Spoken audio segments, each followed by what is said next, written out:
नमस्कार, स्वागत है आपका सिटी पोस्ट लाइव में। मैं हूं मुस्कान। बिहार की राजनीति में श और मात का खेल कोई नई बात नहीं, लेकिन इस वक्त पटना के सियासी गलियारों में एक ऐसी घड़ी टिक टिक कर रही है जिसने एक बड़े नेता की रातों की नींद उड़ा दी है। जी हां, हम बात कर रहे हैं राष्ट्रीय लोक मोर्चा के प्रमुख उपेंद्र कुशवाहा की। तारीख नोट कर लीजिए, 6 नवंबर 2026। ये वो डेडलाइन है जो तय करेगा कि उपेंद्र कुशवाहा के बेटे दीपक प्रकाश बिहार सरकार में पंचायती राज मंत्री बने रहेंगे या फिर उन्हें अपनी कुर्सी गंवानी पड़ेगी। कुल मिलाकर आपको बता दें, उपेंद्र कुशवाहा के पास अब सिर्फ 144 दिन बचे हैं और इन दिनों में दीपक प्रकाश बिहार विधानसभा या परिषद के सदस्य यानी एमएलए या एमएलसी नहीं बने तो मंत्री पद से हाथ कहीं ना कहीं हाथ से निकल जाएगा। लेकिन सवाल यह है कि रास्ता खुलेगा कैसे, क्योंकि बीजेपी ने तो अभी से हाथ खड़े कर दिए हैं। कहानी शुरू होती है 11 जून से। बिहार विधान परिषद की 10 सीटों पर चुनाव हुए, सभी उम्मीदवार निर्विरोध चुने गए और आपको बता दें, कुशवाहा को पूरी उम्मीद थी कि बीजेपी उनके बेटे दीपक प्रकाश को विधान परिषद भेज के उनके मंत्री पद को संजीवनी दे देगी। लेकिन लिस्ट आई तो कुशवाहा के पैर तले जमीन खिसक गई। दीपक प्रकाश का नाम गायब था और जब हमारे संवाददाता ने खुद कहीं ना कहीं इसके बारे में पता किया तो सूत्रों के हवाले खबर आई कि 6 महीने पूरे होने वाले हैं। और जब ये पत्रकार ने पूछा तो आप विधानसभा जाएंगे या विधान परिषद, तो जानते हैं मंत्री जी ने क्या कहा। उन्होंने कहा जो खुद कैबिनेट मंत्री है उन्हें ही नहीं पता है कि वे सदन के सदस्य कैसे बनेंगे। यानी साफ है कि एनडीए गठबंधन के भीतर उपेंद्र कुशवाहा के लिए इस वक्त सब कुछ ठीक नहीं चल रहा है। अब सवाल उठता है, क्या इस राजनीति चक्रव्यूह से निकलने के लिए उपेंद्र कुशवाहा के पास क्या रास्ता बचा है? देखिए, राजनीतिक पंडित की माने तो उनके सामने फिलहाल 4 रास्ते हैं जो कहीं ना कहीं सामने आ रहे हैं।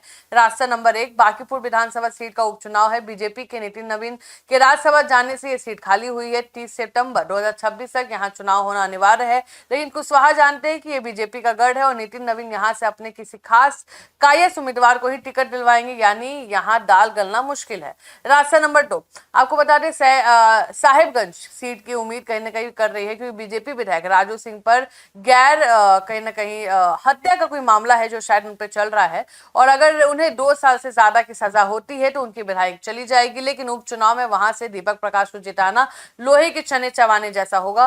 रास्ता नंबर 3 जो था वो था कि राजपाल कोटे से एमएलसी की सीट। बीजेपी अपने किसी मौजूद एमएलसी से इस्तीफा दिलाकर दीपक को संजीवनी दे सकती है, लेकिन बीजेपी मुफ्त में कोई खैरात नहीं बांटती है। चर्चा है कि बीजेपी इसके बदले कुशवाहा की पार्टी आरएलएम का खुद में विलय चाहती है, जिसको कुशवाहा ठुकरा चुके हैं। रास्ता नंबर 4 जो निकला था कि नवंबर में होने वाले स्नातक और शिक्षक निर्वाचन चुनाव, पटना, दरभंगा, तिरहुत जैसे सीटों पर नवंबर में चुनाव है, लेकिन जेडीयू के नीरज कुमार और बीजेपी के नवल किशोर यादव जैसे दिग्गज के सामने चुनाव लड़कर जीतना दीपक के लिए कहीं ना कहीं मुश्किल जैसा है। ये सारे रास्ते बंद दिखने लगे हैं तो घर का रास्ता ही काम आता है। सूत्रों की माने तो बीजेपी ने उपेंद्र कुशवाहा को 2 टूक कह दिया है कि बेटे का करियर बचाना है तो खुद फैसला करो। और अब कुशवाहा के पास 2 अंतिम विकल्प बचे हैं। पहला ये कि केंद्र में 20 जून को होने वाले मोदी कैबिनेट के फेरबदल में खुद मंत्री बन जाए और बेटे का मुंह छोड़ दे, लेकिन एक पिता के तौर पे कुशवाहा अपने से ज्यादा बेटे के पॉलिटिकल करियर को तरजीह दे रहे हैं।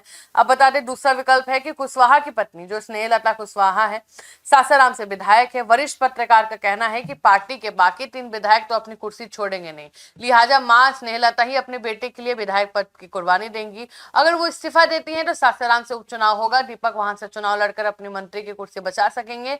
बिहार की राजनीति में अपने परिवार को सेट करने का कहीं ना कहीं यही एक चांस है, क्योंकि लालू प्रसाद यादव ने जेल जाते वक्त अपनी पत्नी राबड़ी देवी को सीएम बनाया, बेटे तेजस्वी को कमान सौंपी और बेटी मीसा को सांसद बनाया। और अभी हाल में ही नीतीश कुमार ने भी अपने बेटे निशांत को जेडीयू में आगे बढ़ाकर सबको चौंका दिया है। तो क्या उपेंद्र कुशवाहा भी लालू और नीतीश की राह पे चलते हुए अपनी पत्नी का इस्तीफा दिलाकर बेटे को सदन भेजेंगे या फिर बीजेपी के सामने सरेंडर करके अपनी पार्टी का विलय कर देंगे?